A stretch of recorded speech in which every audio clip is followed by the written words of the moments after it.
47 gravediggers who all died at 4:47 p.m. while digging grave number 47. In the span of 47 years, from 1901 to 1948, something mathematically impossible unfolded across America. Something so disturbing that it triggered the creation of the most classified government investigation in U.S. history. 47 gravediggers, all aged exactly 47 years old, died at precisely 4:47 p.m. while excavating grave number 47 in their respective cemeteries. Not 46, not 48, exactly 47, following a pattern so statistically impossible that Harvard mathematicians calculated the odds at less than 1 in 847 trillion. Every single death occurred when the gravediggers' shovel reached exactly 4 feet and 7 inches deep. Their watches stopped, their hearts stopped, and according to classified autopsy reports that wouldn't see daylight for decades, each man died with the same expression, not of pain or terror, but of recognition, as if they'd finally understood something they'd been searching for their entire lives. The federal government spent over 2 decades and millions of dollars investigating what they internally called the mathematical murders, assembling teams of the nation's most brilliant minds to decode a pattern that seemed to mock the very foundations of rational thought. What they discovered challenged everything science understood about coincidence, probability, and the forces that govern reality itself. The official explanation? Statistical anomaly, workplace accidents, nothing to see here. But the classified documents leaked by a dying federal agent in 2019 tell a very different story. A story of mathematical formulas embedded in colonial land surveys, of bloodlines tracked across centuries, of a 300-year equation that used human death as variables, in a calculation designed to open doorways between dimensions. And most terrifying of all, evidence that the pattern isn't finished, that the mathematical forces behind these deaths are awakening once again as we approach 2025. This isn't content for people who need simple explanations and comfortable lies. If you believe that some patterns are too perfect to be coincidences, if you're ready to confront evidence that there are mathematical laws operating beyond human understanding, then subscribe to this channel and hit that notification bell. We're diving into archives that powerful people spent fortunes to keep buried. Before we begin this journey into America's most suppressed mathematical mystery, let us know in the comments what part of the world you're watching from. We're building a global community of people who aren't afraid to question the impossible. The summer of 1901 hung heavy over Salem, Massachusetts like a suffocating blanket, with temperatures climbing well into the 90s and humidity that made even the simplest tasks feel like wading through molasses. Oak Hill Cemetery, perched on a gentle slope overlooking the town that had once burned witches, seemed to shimmer in the oppressive heat, its weathered headstones standing like silent sentinels over nearly 2 centuries of New England's dead. According to the Essex County death records housed in the Massachusetts State Archives, the cemetery had operated without incident since its establishment in 1801, serving as the final resting place for everyone from Revolutionary War veterans to prosperous merchants who'd built Salem's maritime fortune. The grounds were meticulously maintained by the city, with each grave plot numbered sequentially and recorded in leather-bound ledgers that tracked every burial with bureaucratic precision. Thomas Whitmore had been digging graves at Oak Hill for 11 years ever since. He'd taken over the position from his uncle in the spring of 1890. At 47, Whitmore was known throughout Salem as a man of clockwork, reliability. He arrived at the cemetery each morning at precisely 7 o'clock, worked methodically through his assigned tasks, and never missed a day regardless of weather or personal circumstances. The Salem Evening News employment records, preserved in the Peabody Essex Museum archives, show that Whitmore had dug 423 graves during his tenure, each one completed to the exact specifications required by Massachusetts burial law: 6 feet deep, 3 feet wide, properly squared corners. His colleagues at the Department of Public Works respected his craftsmanship and attention to detail. noting that Thomas treated each grave as if he were preparing a resting place for his own family. On the morning of July 14, 1901, Whitmore began work on what the cemetery ledger recorded as grave number 47. In the newest section of Oak Hill, a plot that had been purchased just days earlier by the grieving widow of a local shopkeeper. What happened next would haunt Salem city officials for decades to come, though the initial response was to dismiss the incident as a tragic but explainable accident. According to the coroner's report filed by Dr. Benjamin Hartwell and stored in the Essex County Medical Examiner's files, Thomas Whitmore was found dead at exactly 4:47 p.m., slumped over his spade at the bottom of the partially excavated grave. The official cause of death was listed as acute myocardial infarction, a heart attack, brought on by the combination of extreme heat, physical exertion, and what Dr. Hartwell described as the natural strain associated with manual labor in advanced middle age. City officials noted that Whitmore had been in apparent good health that morning, whistling as he walked to work and exchanging pleasantries with several neighbors who encountered him on his route to the cemetery. The tragedy was reported in the Salem Evening News as a reminder of the dangers faced by municipal workers during heat waves, and the city council voted to provide a modest pension to Whitmore's widow as compensation for her loss. But Dr. Hartwell's private notes, discovered in 1987 during the renovation of Salem's old medical building, revealed details that hadn't made it into the official report, details that suggested something far more disturbing than a simple workplace accident.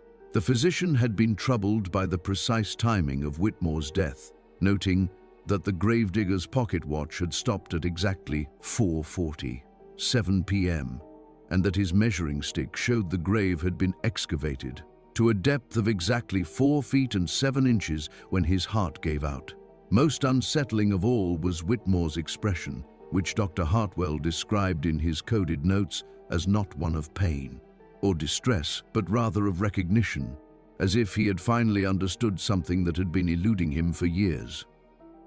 What Dr. Hartwell couldn't have known was that Thomas Whitmore's death would prove to be not an isolated tragedy, but the first documented case in what would become the most statistically impossible series of deaths in American history.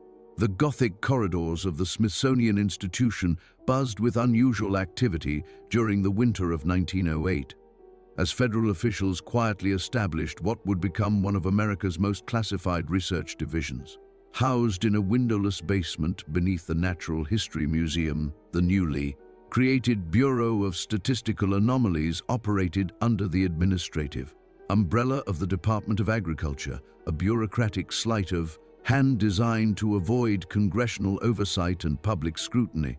According to declassified memoranda discovered in the National Archives in 1994, the Bureau's formation was prompted by a confidential report compiled by Dr. Marcus Holloway, the Smithsonian's chief pathologist, who had been tracking what he termed mathematically impossible death patterns across multiple states since 1903. The report, stamped eyes only and distributed to fewer than a dozen officials, documented 8 gravedigger deaths that followed an identical pattern. All occurred at 4:47 p.m. All involved men aged exactly 47. All happened while digging the 47th grave in their respective cemeteries.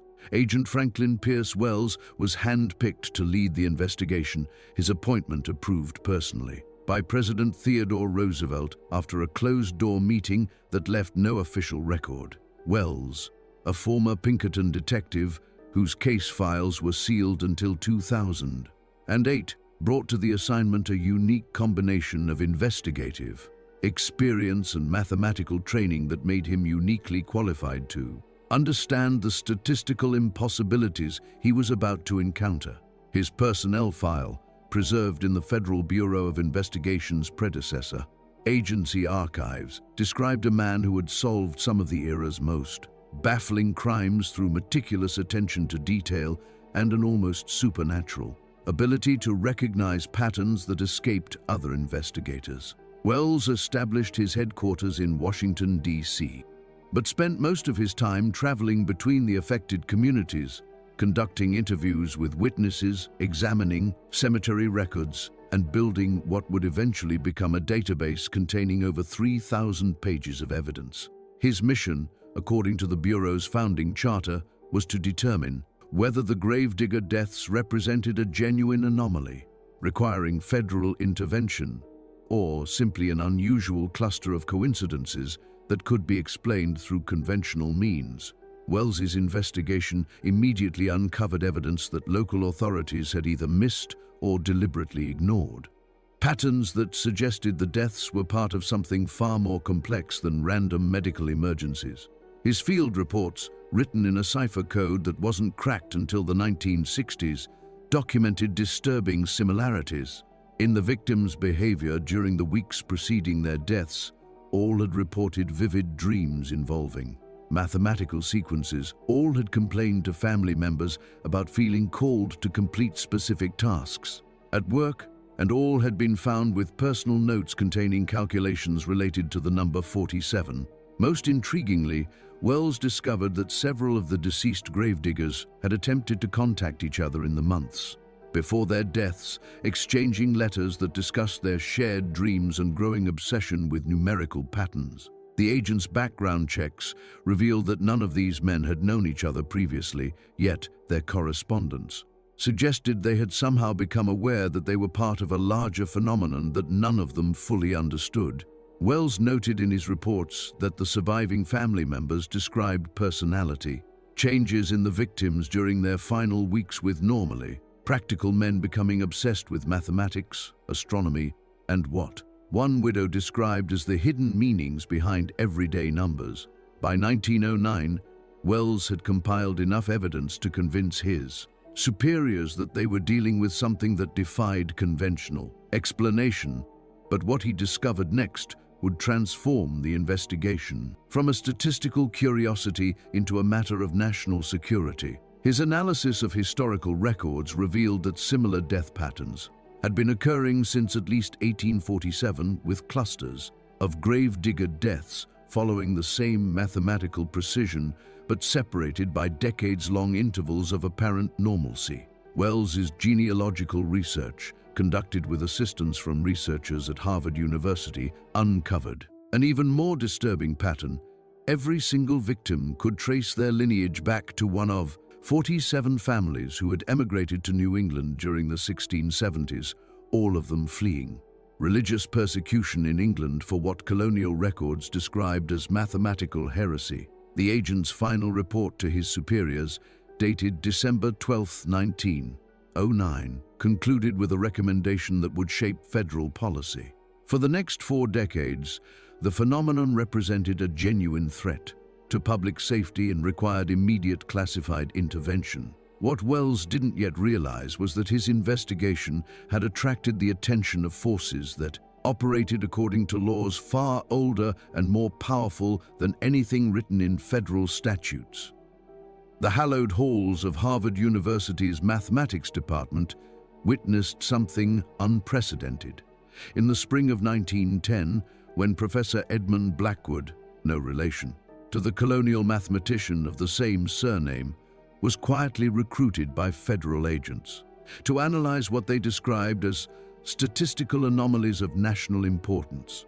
Blackwood's office, located in the imposing brick building that housed Harvard, most prestigious academic departments, became an unlikely nerve center for an investigation that would challenge everything the scientific community believed about probability, causation, and the nature of mathematical reality itself. According to university records discovered during a 1980s renovation, Blackwood was granted unlimited access to federal databases and provided with a research budget that dwarfed anything Harvard had ever allocated for pure mathematical research. The professor, whose previous work had focused on geometric progressions and their applications to engineering problems, found himself confronted with data that seemed to mock the very foundations of statistical science. 47 deaths, all occurring at precisely 4:47 p.m., all involving men aged exactly 47, spread across 12 states over nearly a decade. Blackwood's initial analysis, preserved in handwritten calculations that fill 17 leather-bound notebooks now housed in Harvard's Widener Library, revealed mathematical patterns that should have been impossible in any random system. Working 18-hour days in his cluttered office overlooking Harvard Yard, the professor discovered that the geographic coordinates of each cemetery where a death had occurred formed a perfect geometric progression when plotted on a national map, with each location positioned at mathematically precise intervals that created what he termed a continental equation written in latitude and longitude. Even more disturbing was his discovery that the dates of the deaths, when converted to numerical values using various mathematical systems, produced sequences that corresponded to advanced calculus formulas that wouldn't be formally discovered by mainstream mathematics for another 2 decades. Blackwood's correspondence with federal investigators, written in increasingly urgent tones, documented his growing conviction that someone or something was orchestrating these deaths according to mathematical principles that operated beyond human understanding.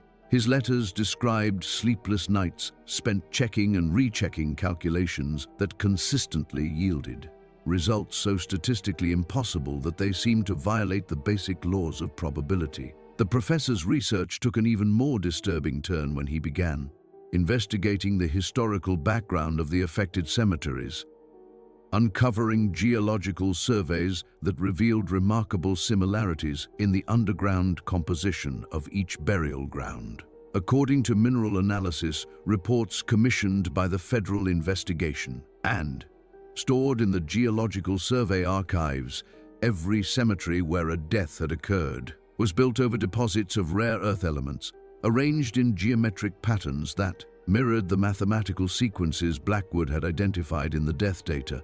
Most significantly, these mineral formations appeared to be naturally occurring, but arranged with such precision that several geologists suggested they might represent evidence of unknown geological processes operating according to mathematical rather than purely physical laws. Blackwood's soil samples, analyzed by Harvard's chemistry department, revealed trace amounts of elements that shouldn't have existed naturally in New England soil, suggesting that the cemetery sites had been deliberately chosen based on their unique geological characteristics. The professor's field notes from site visits described electromagnetic anomalies that caused his instruments to malfunction in ways that followed the same numerical patterns he'd identified in the death data. By late 1910, Blackwood had compiled evidence that led him to a conclusion so disturbing that he initially hesitated to share it with his federal contacts. The Gravedigger deaths were not random events, but rather the systematic execution of a mathematical formula that had been designed centuries earlier. His analysis of colonial land records revealed that every affected cemetery had been established on sites that were surveyed and purchased by descendants of families who had fled England in the 1670s for practicing what Puritan authorities called mathematical sorcery. Most chilling of all was Blackwood's discovery that the original survey maps for these cemeteries, when overlaid and analyzed using modern mathematical techniques, formed a precise geometric pattern that covered most of the eastern United States, a pattern that appeared to be designed to channel and focus natural forces in ways that his mathematical training told him should be impossible. The professor's final report, submitted to federal authorities in January 1911, concluded with a warning that would prove prophetic if his calculations were correct. The death pattern was accelerating, and the next phase would claim not just individual gravediggers, but potentially entire communities. What Blackwood couldn't have predicted was that his mathematical analysis had inadvertently provided a roadmap for forces that had been waiting centuries for someone intelligent enough to understand their true purpose. The Roaring Twenties brought unprecedented prosperity to America. But beneath the glittering surface of jazz clubs and speakeasies, federal investigators were tracking a phenomenon that seemed to mock the era's optimistic faith in progress and rational explanation. Between 1920 and 1929, 23 gravediggers died under circumstances that followed the established pattern, with mechanical precision, but with disturbing new elements that suggested the underlying force was growing stronger and more sophisticated. According to classified reports housed in the Federal Bureau of Investigation's historical files, the deaths during this decade occurred with increasing frequency, clustering around specific dates. That formed mathematical patterns within patterns, a progression that Agent Wells now promoted to Division Chief, described as a cosmic equation solving itself through human sacrifice. The affected communities, stretching from rural Maine to the expanding suburbs of Chicago, began reporting atmospheric disturbances. That preceded each death, sudden temperature drops of exactly 47 degrees, electromagnetic interference. That stopped every clock in a 5-mile radius at precisely 4:47 p.m.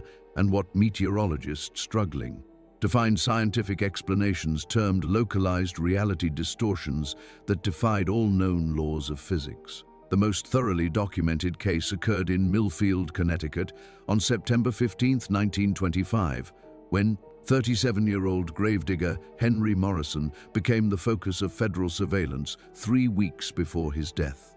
Morrison, whose personnel file indicated he'd been experiencing the now familiar dreams about mathematical sequences, had contacted Agent Wells directly after reading a carefully planted newspaper article that invited anyone experiencing unusual numerical obsessions to report their experiences to federal health authorities. Wells's field notes, written in his distinctive cipher, document 3 weeks of intensive observation. That provided unprecedented insight into the psychological transformation that preceded each death. Morrison reported that his dreams had become increasingly vivid and specific, featuring a bearded figure who identified himself as a mathematical missionary and provided detailed instructions for excavating grave number 47 to precise specifications. Most disturbing was Morrison's description of feeling called to complete a task that had been left unfinished by his predecessors,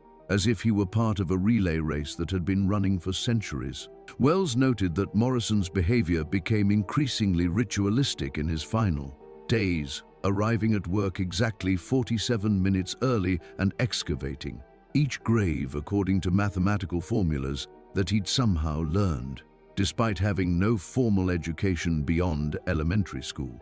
The federal investigation team, now expanded to include specialists in psychology, geology, and what Agent Wells privately termed unconventional phenomena, established a command post in Millfield 2 days before Morrison's predicted death date. Their equipment, borrowed from university research departments and military installations, detected energy patterns that seemed to build toward some kind of crescendo as September 15th approached.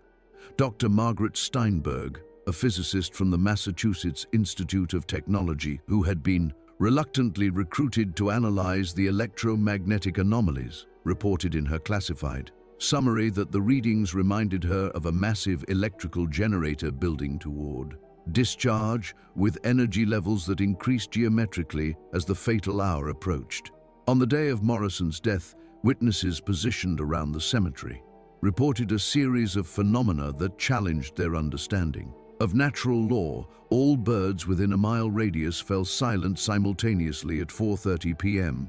The temperature plummeted 47 degrees in the span of 2 minutes, and several observers swore they saw mathematical equations appearing briefly in the air above grave number 47, written in what appeared to be glowing symbols that resembled no known language. When Morrison's body was discovered at exactly 4:47 p.m., the federal investigators found evidence that would fundamentally alter their understanding of what they were dealing with. The gravediggers' final excavation work showed a level of mathematical precision that was impossible for any human being to achieve using conventional tools.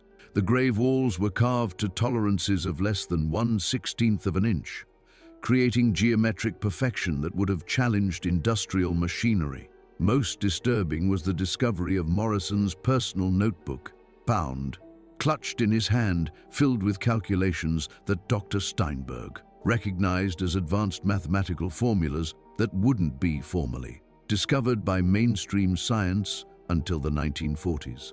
The notebook's final entry, written in Morrison's increasingly erratic handwriting, contained a message that chilled federal investigators. The equation is nearly complete. Only 24 more variables remain unsolved. The convergence approaches, and those who understand the numbers will inherit what lies beyond the final calculation. What the investigators couldn't have known was that Morrison's death had triggered changes in the underlying pattern, and that the accelerating sequence was about to enter its most dangerous phase. The autumn of 1930 brought an unexpected breakthrough to the federal investigation when construction workers renovating the basement of Salem's oldest library discovered a hidden chamber that had been sealed behind a false wall for over 2 centuries. According to the Salem Historical Society's excavation records, the chamber contained a collection of documents wrapped in oiled leather and preserved in an iron chest that bore engravings of mathematical symbols unknown to modern scholarship. The most significant discovery was a set of leather-bound journals belonging to Ezekiel Blackthorne, a mathematician and astronomer who had lived in Salem during the 1670s before fleeing to avoid persecution for what Puritan authorities termed mathematical blasphemy.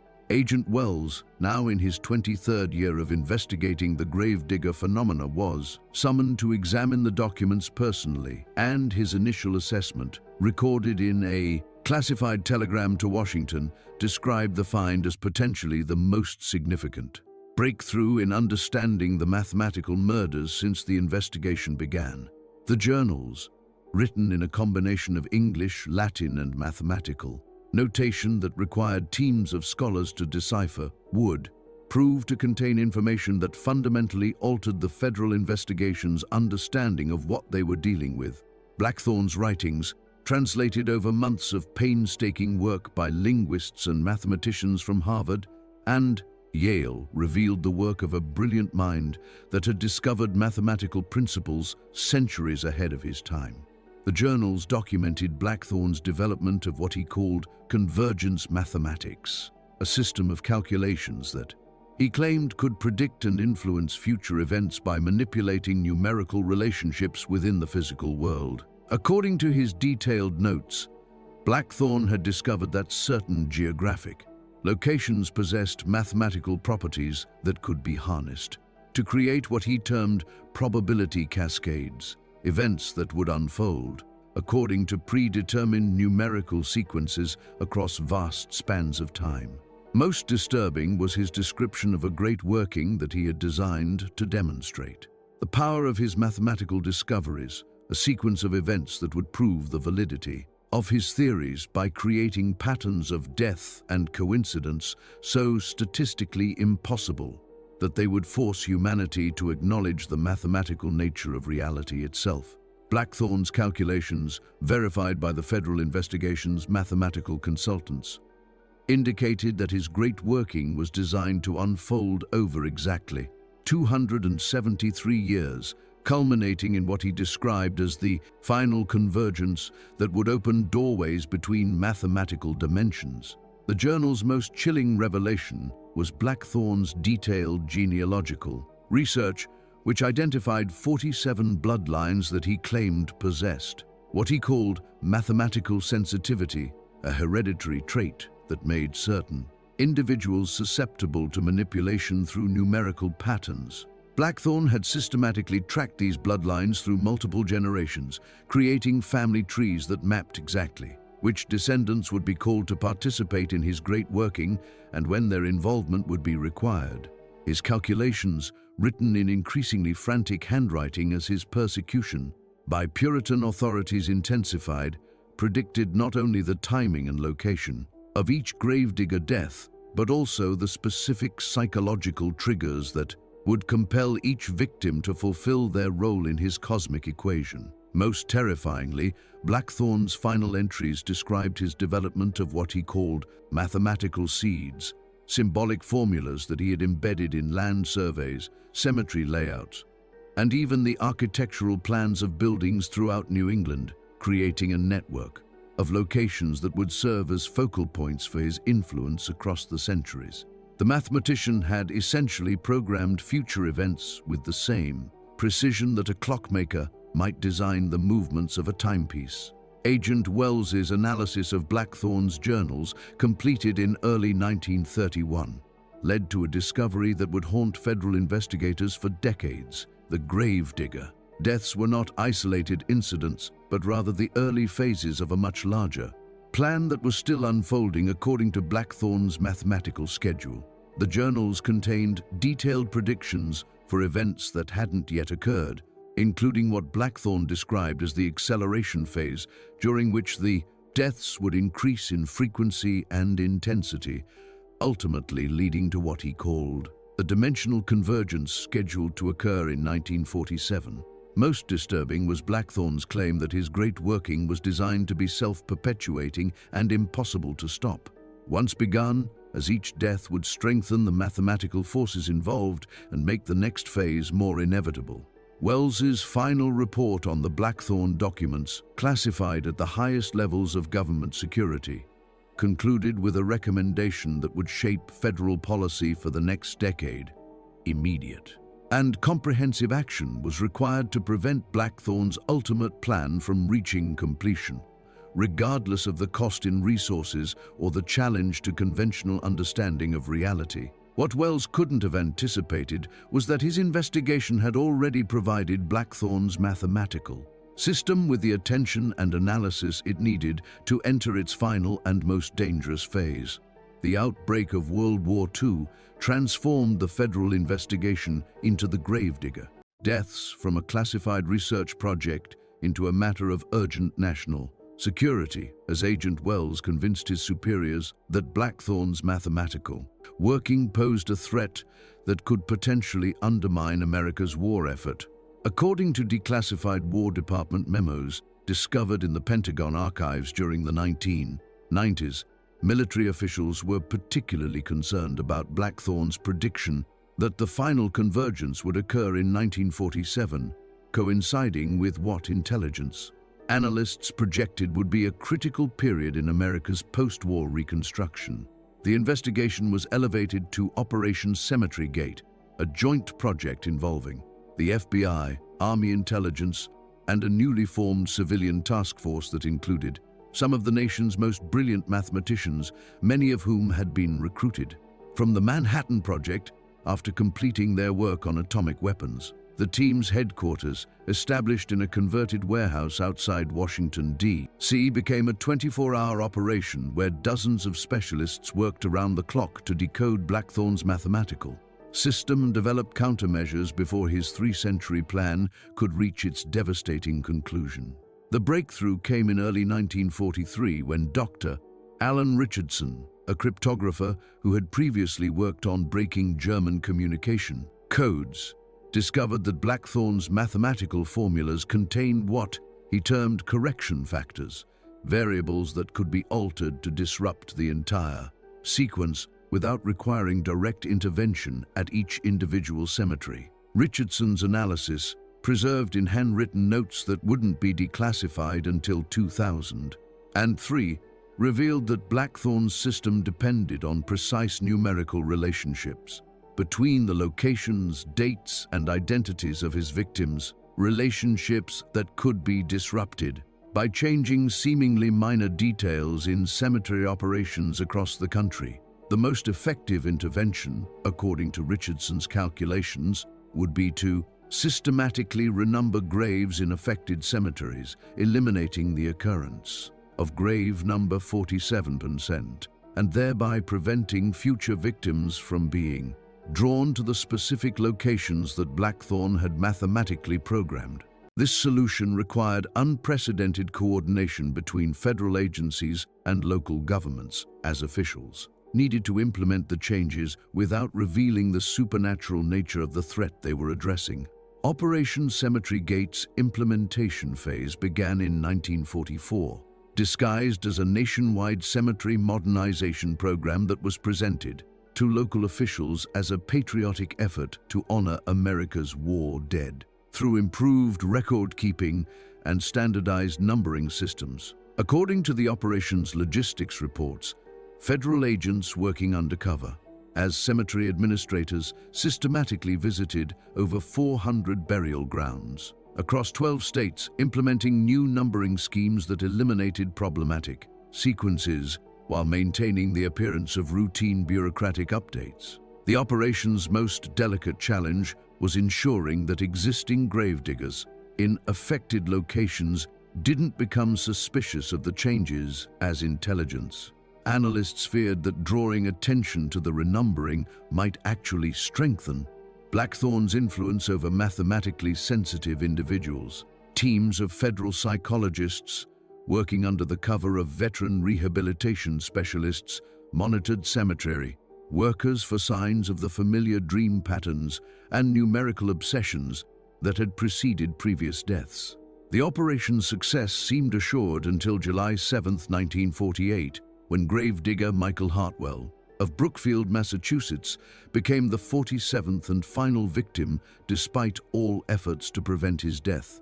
Hartwell's death differed significantly from its predecessors in ways that suggested he had somehow become aware of the federal intervention and had deliberately sought to complete Blackthorn's mathematical sequence. According to witness statements collected by Operation Cemetery Gate investigators, Hartwell had spent his final weeks obsessively researching the history of cemetery numbering systems and had discovered evidence of the federal renumbering program through his own amateur detective work. On the morning of his death, Hartwell had ignored his assigned work areas and instead begun excavating what he calculated would have been grave number 40.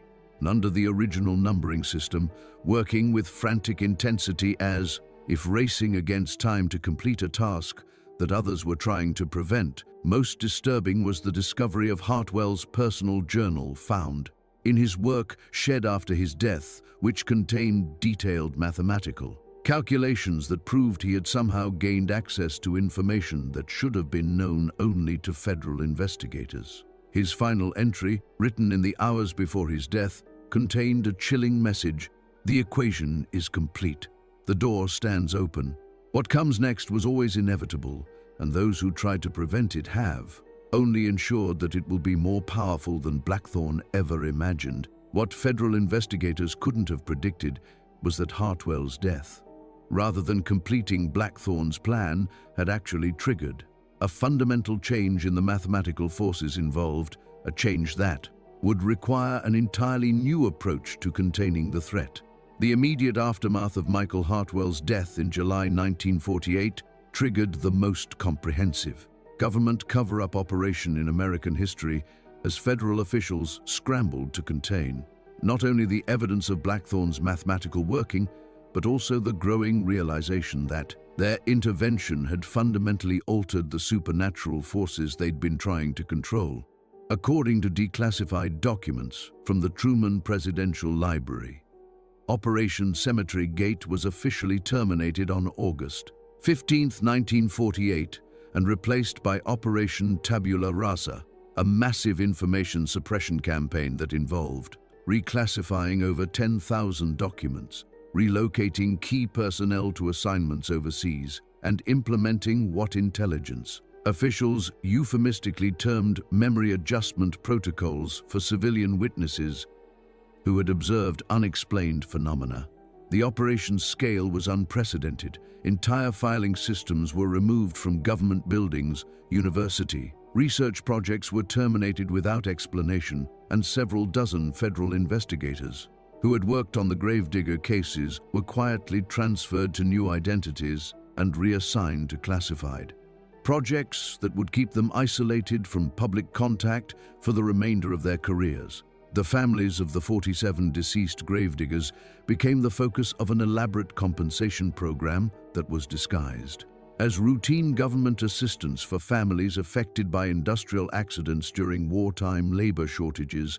Federal agents, working under the cover of Veterans Administration officials, visited each family with generous financial settlements that came with comprehensive non-disclosure agreements requiring absolute silence about any unusual circumstances surrounding their loved ones' deaths. According to records discovered during a 1979 congressional investigation into government surveillance programs, These agreements were backed by the implicit threat of prosecution under wartime sedition laws, ensuring that surviving family members understood the serious consequences of discussing their experiences with unauthorized individuals. Most families accepted the government's explanation that their deceased relatives had been part of a classified defense project that couldn't be publicly acknowledged due to national security concerns. The few who expressed skepticism or attempted to investigate further found themselves subjected to intensive surveillance and harassment until they agreed to maintain silence about their suspicions. The physical evidence of Blackthorn's mathematical working proved more difficult to eliminate, requiring subtle but systematic changes to cemetery operations throughout the affected regions. Federal officials, working through state and local government channels, implemented new regulations that effectively banned the use of sequential numbering systems in cemeteries, replacing them with seemingly random alphanumeric codes that would prevent future occurrences of grave number 47. According to cemetery industry publications from the 1950s, these changes were presented as modernization efforts designed to improve record-keeping efficiency and reduce bureaucratic errors. Most cemetery administrators accepted the new systems without question, particularly when federal grants were offered to help cover the costs of implementing the changes. However, persistent rumors within the cemetery industry suggested that the numbering changes were connected to unexplained deaths and supernatural incidents, rumors that were systematically suppressed through a combination of professional pressure and strategic placement of government personnel in key industry positions. By the mid-1950s, the official narrative had been successfully established. The Gravedigger deaths had been nothing more than a statistical coincidence, a cluster of workplace accidents that had been sensationalized by superstitious individuals and irresponsible journalists. However, modern evidence suggests that Blackthorn's mathematical forces were not destroyed but merely transformed by the federal intervention. Contemporary researchers working with declassified documents and advanced computer analysis have identified patterns in cemetery-related deaths and accidents that suggest the underlying phenomenon may be reasserting itself in new forms. GPS mapping of cemetery locations reveals electromagnetic anomalies that follow mathematical progressions remarkably similar to those identified by Professor Blackwood in 1910. While genealogical databases have tracked bloodlines descended from Blackthorn's original 47 families to modern locations where unexplained phenomena continue to occur. Most disturbing is the discovery that several recent cemetery construction projects have inadvertently recreated the geometric patterns that Blackthorn embedded in his original mathematical working, suggesting that his influence may be returning as America approaches the 75th anniversary of the final Gravedigger death. What modern investigators are only beginning to understand is that Blackthorn's mathematical system was designed to be self-regenerating and that the federal intervention of the 1940s may have simply delayed rather than prevented the ultimate convergence that he had calculated would reshape the fundamental nature of reality itself. The case of the 47 Gravediggers represents more than just an unexplained series of deaths. It reveals the terrifying possibility that reality itself operates according to mathematical laws that human science has barely begun to comprehend. Ezekiel Blackthorn, a brilliant mathematician living 3 centuries ago, discovered principles that allowed him to program future events with the precision of a master clockmaker, turning human lives into variables in an equation that spanned generations. The federal government's desperate attempt to stop his mathematical working in the 1940s may have succeeded temporarily, but at the cost of proving that such forces can indeed be manipulated and that our understanding of causality, probability, and the nature of existence itself is fundamentally incomplete. The fates of those involved in this mathematical nightmare reveal the lasting consequences of encountering forces beyond human control. Agent Franklin Pierce Wells, the federal investigator who dedicated his career to understanding the Gravedigger deaths, spent his final years in a classified psychiatric facility obsessed with numerical patterns. And convinced that Blackthorne's influence was still growing, Professor Edmund Blackwood's mathematical analysis of the deaths earned him recognition as one of America's most brilliant statisticians, but colleagues noted that he never again worked with probability calculations, claiming that he'd seen too deeply into the numerical structure of fate. The 47 gravediggers themselves became footnotes in official records, their true significance buried beneath layers of government, classification, and bureaucratic lies designed to protect a society that wasn't ready to confront the mathematical nature of reality. Perhaps most disturbing is the mounting evidence that Blackthorne's mathematical working wasn't destroyed, but merely transformed by federal intervention. Modern researchers using advanced computer modeling have identified patterns in contemporary cemetery operations that mirror the geometric progressions Blackthorne embedded in his original calculations. Unexplained deaths, electromagnetic anomalies, and statistical impossibilities continue to cluster around locations that were involved in the original investigation, suggesting that the underlying forces are reasserting themselves as we approach the 75th anniversary of the final gravedigger death. The descendants of Blackthorne's original 47 bloodlines can now be tracked through genealogical databases, and several researchers have noted disturbing correlations between their modern locations and recent unexplained phenomena. The implications of the gravedigger case extend far beyond its immediate historical significance. If Blackthorne's mathematical theories were correct, then human consciousness and free will may be far more limited than we've ever imagined, operating within numerical constraints that can be calculated, predicted, and manipulated by those who understand the underlying equations. The federal government's success in temporarily disrupting his mathematical working proves that such forces can be influenced by human intervention. But it also raises the terrifying question of who else might possess similar knowledge and how they might choose to use it. The cover-up that followed the investigation's conclusion suggests that powerful institutions understand the danger of allowing public awareness of mathematical manipulation, but it also indicates that such knowledge exists and is being actively suppressed. The most chilling aspect of the gravedigger mystery is what it reveals about the nature of time, causality, and human agency. Blackthorne's ability to program events across 3 centuries suggests that the future may be far more determined than we've ever suspected, following mathematical laws that operate independently of human choice or intervention.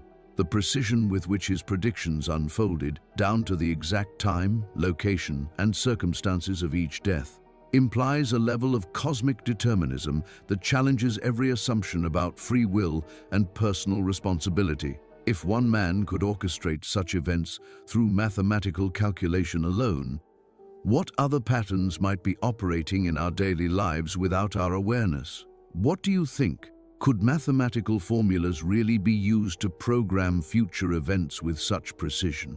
Have you ever noticed numerical patterns in your own life that seemed too perfect to be coincidental? Share your experiences with unexplained mathematical synchronicities in the comments below, and don't be afraid to discuss the implications of living in a reality that might be more calculated than we've ever imagined. If this evidence has opened your mind to the possibility that mathematics governs more than just abstract theory, hit that like button to help others discover these hidden truths about the numerical nature of existence. Make sure you're subscribed with notifications turned on, because we're just beginning to explore cases that challenge everything you thought you knew about reality, coincidence, and the forces that shape human destiny. Share this video with someone who's ready to question whether free will is really free. And remember, in a world governed by mathematical laws, the most important equation might be the one you never see coming. Next week, we're investigating the 33 lighthouse keepers who all disappeared on the same night in 1933, leaving behind logbooks filled with identical mathematical calculations that predicted their own vanishing. The pattern is starting again, and the numbers don't lie.